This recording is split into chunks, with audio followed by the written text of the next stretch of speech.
आज हम आप लोगों को एक कहानी सुनाने जा रहे हैं। इस कहानी का नाम है कद्दू।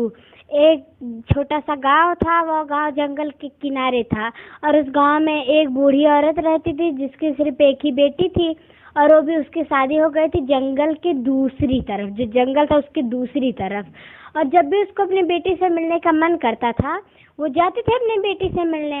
एक बार बहुत दिन बीत गया, उसको अपनी बेटी की बहुत ज़्यादा याद आने लग गई।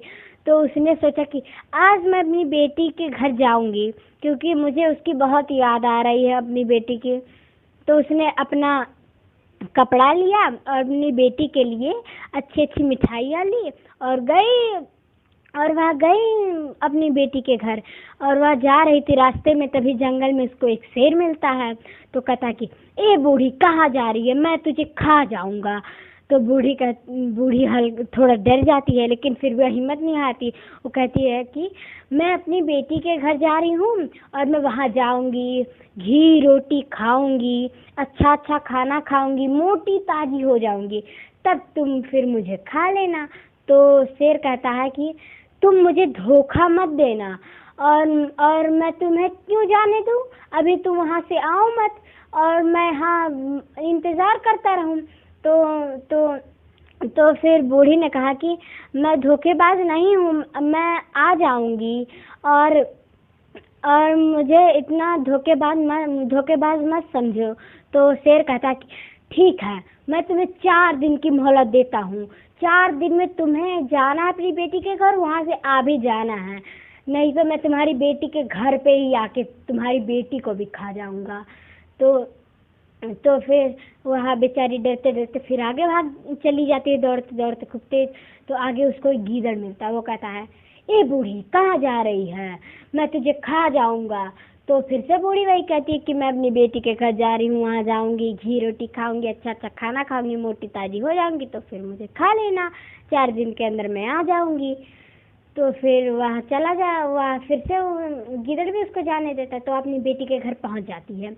वह उसकी माँ मतलब उसकी बेटी अपनी माँ से मिलकर इतनी खुश होती है, वह तुरंत उसको गले लगा लेती है। तो वो बूढ़ी औरत अपनी बेटी के घर कुछ समय 4 दिन तक रहती है और जब 4 दिन पूरे हो जाते हैं तो जब वो आने वाली रहती है तो अपनी बेटी से कहती है कि अच्छा बेटा, अगर जिंदा रही तो फिर मिलेंगे। तो उसकी बेटी कहती है कि माँ आप ऐसा क्यों बोल रही हो, जैसे लग रहा है कि आप मुझसे कभी मिलोगी नहीं। तो वह अपनी बेटी को सारी बात बताती है। तो उसकी बेटी कहती है धत तेरी की, बस इतनी सी बात है।